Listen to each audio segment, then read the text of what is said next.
بہت سے لوگ کہتے ہیں نا مردوں کو 2 شادیاں کرنے کی کیوں اجازت ہے، ایک سے زیادہ شادیاں کرنے کی کیوں اجازت ہے، ان کی تو بڑی موجیں. لیکن یاد رکھیں کہ جو شخص ایک سے دوسری شادی کرتا ہے نا اس کی سب موجیں ختم ہو جاتی ہیں.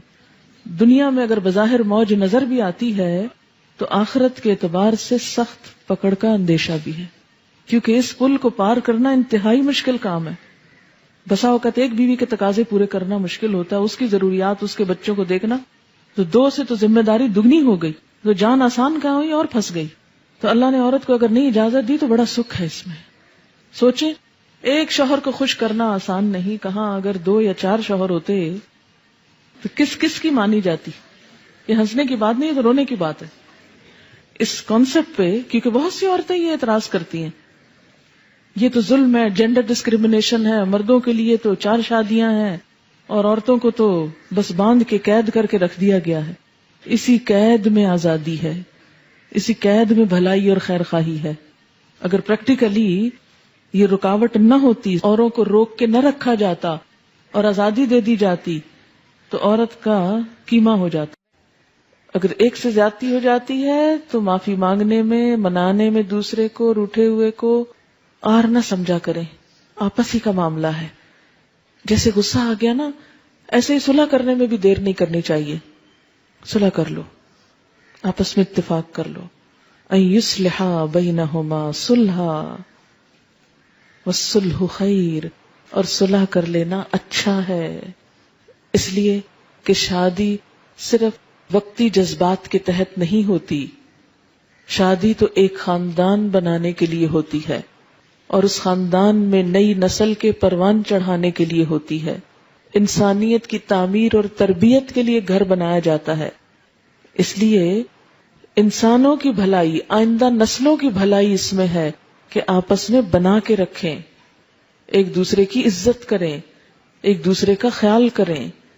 یعنی نہ تو مرد چھوٹی چھوٹی بات پہ آپے سے باہر ہو، اور نہ عورت چھوٹی چھوٹی بات کو بہت محسوس کرے، وہ بھی اس کا مزاج سمجھنے کی کوشش کرے.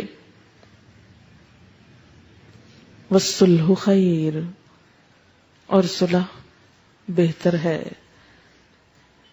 اور صلح کب ہوتی ہے؟ کہیں بھی جھگڑا جب ہوتا ہے تو صلح کے لیے کیا چاہیے ہوتا ہے؟ عاجزی چاہیے ہوتی ہے. یعنی شارٹ ٹرم بات یا ایک وقتی بات کو بہت بڑا ایشو نہیں بنا لینا چاہیے. ہمیشہ ایک وزن کر کے دیکھنا چاہیے کہ ایک طرف یہ ایک چھوٹا سا مسئلہ ہے اور دوسری طرف ایک بہت بڑی زندگی ہے. دونوں کی زندگی تو خیر اللہ کو پتا ہے، لیکن اگر زندہ رہے انسان تو ایک لمبی عمر ہوتی ہے جو اگر دونوں ایک دوسرے سے کاٹ کے گزاریں تو پہاڑ جتنی بن جاتی. اور اگر صلح سے، اتفاق سے، محبت سے گزاریں تو دونوں ایک دوسرے کی ضرورت ہیں. اسی میں فائدہ ہے، الگ ہونے میں فائدہ نہیں ہے. یہ صلح کی بات کیوں کی گئی؟ عورت کی طرف سے صلح کیا ہے کہ وہ کہے کہ اچھا تم مجھے طلاق نہ دو، میں تم سے پورے حقوق ڈیمانڈ نہیں کرتی. اور اسی طرح شوہر کی طرف سے کیا کہ وہ ظاہر میں جو حقوق دیے جا سکتے ہیں ان حقوق کو ادا کرتا رہے. مثلا نان نفقے کے بارے میں فرق نہ کرے، لیکن دل کے جذبات اس پر تو کسی سے بھی پوچھ نہیں، کیونکہ وہ انسان کے بس میں نہیں.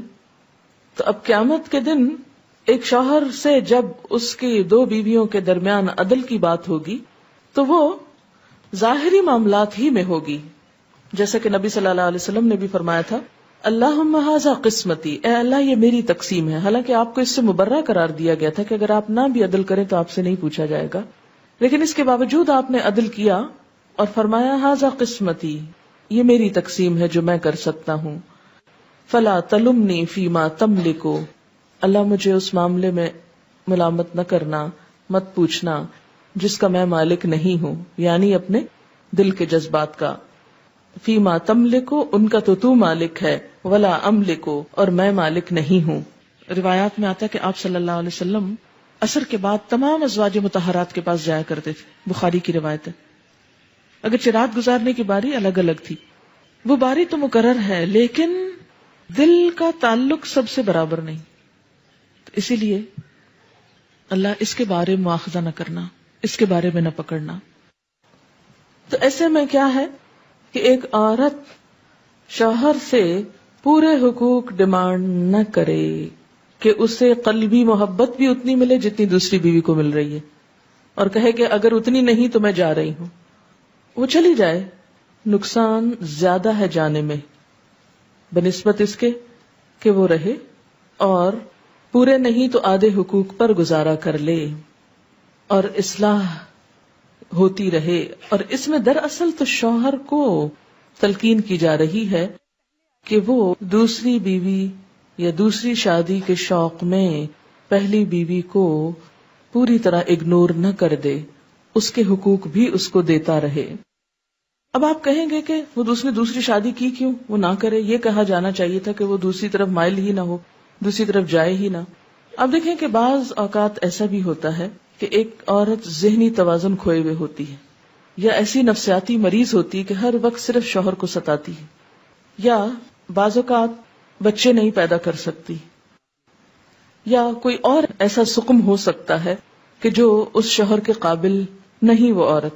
اب آپ دیکھیں کہ آپ آنکھیں بند کر کے صرف عورت کو حق دلوانے پہ تلے ہوئے کہ ہر طرح کی قانونی جکڑ بندیوں کے ساتھ عورت کو تو پورا مل جائے.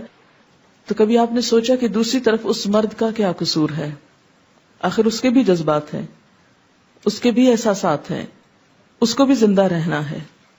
اب اگر ایک بیوی دماغی مریض ہے یا سیڈیٹیوز پر ہے اور وہ شوہر کے اس کو نہیں معلوم وہ کب آیا اور وہ کب گیا اور اس کی کیا ڈیمانڈ ہے یا کیا ضرورت ہے، تو ایسی صورت میں اگر ایک شوہر گھر میں داخل ہوتا ہے اور ایک بیمار عورت کو دیکھتا ہے اور باہر نکلتا ہے تو ایک بوجھل دل کے ساتھ، اور باہر کی دنیا میں رنگ رنگ کی عورتیں اس کو نظر آتی ہیں، وہ اپنا عزت، ایمان، نگاہ کچھ بھی بچا نہیں سکتا. تو اگر انصاف کی نظر سے دیکھا جائے تو ایسے میں ایک مرد کو اجازت ہونی چاہیے کہ وہ دوسرا نکاح کر لے. یہ ایک انصاف کا تقاضا ہے.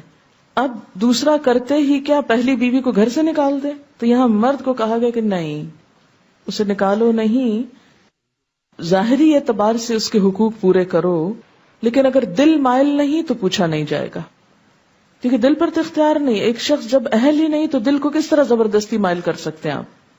وَأُحْضِرَتِ الْأَنفُسُ الشُّحَّ، اور حاضر کی گئی ہے نفسوں میں بخیلی. شح کہتے ہیں جب بخل کے ساتھ حرص، طمع اور خود غرضی بھی شامل ہو جائے اور دل تنگ ہو جائے. شح بخل سے ذرا مختلف ہے. بخل کے ساتھ ساتھ حرص یعنی لالچ، طمع اور خود غرضی بھی شامل ہو، زیادہ اسٹرانگ چیز ہے. دلوں کے اندر تنگی ہوتی ہے، دلوں کے اندر بخل ہوتا ہے، اپنے زیادہ حقوق لینے کی طمع ہوتی ہے، حرص ہوتی ہے، انسان خود غرض ہوتا ہے. مرد اور عورت اپنی اپنی جگہ اپنے فائدے کی سوچ رہے ہیں، اور یہی چیز آڑے آ رہی ہے دوسرے کا حق پہچاننے اور دینے میں. نفسوں میں حاضر کی گئی ہے شح. شح کہتے ہیں بخل کو، دل کی تنگی کو، جو دوسرے کا حق نہ دینے دے، دوسرے کی طرف جھکنے نہ دے، دوسرے کی طرف مائل نہ ہونے دے، دوسرے کو منانے نہ دے. یعنی دل چاہ رہا ہے منا لیا جائے، لیکن انسان ایک انا کا شکار ہو کے لو میں کوئی ایسی گئی گزری ہوں، میں ہی روز مناؤں، یہ تو معمول ہے روٹنا، تو ٹھیک ہے روٹ کے مزہ چکھیں. چلے ایک دو دن تو کسی کو مزہ چکھائیں، لیکن بہت لمبی ڈال لینا اور کئی مہینوں اور کئی سالوں پہ اور ایک ہی گھر میں رہتے ہوئے بول چال بند، ایک دوسرے کی شکل دیکھنا گوارا نہیں، ایک دوسرے کے ساتھ زیادتی، وہ اس کو موقع ملا وہ اس کے اوپر کیچڑ اچھال رہا، وہ اس پہ اچھال رہی. حالانکہ اللہ تعالیٰ نے دونوں کو ایک دوسرے کے لیے کیا قرار دیا؟ ہن لباس لکم وانتم لباس لہن، وہ تمہارا لباس ہے، تم ان کا لباس ہو. یعنی شوہر بیوی کے لیے کیا ہے؟ اس کا لباس ہے. اگر بیوی اس کی برائیاں کرتی ہے، اس پہ چھینٹے پھینک رہی ہے، اس پہ کیچڑ اچھال رہی ہے، تو وہ اپنا لباس داغدار کر رہی.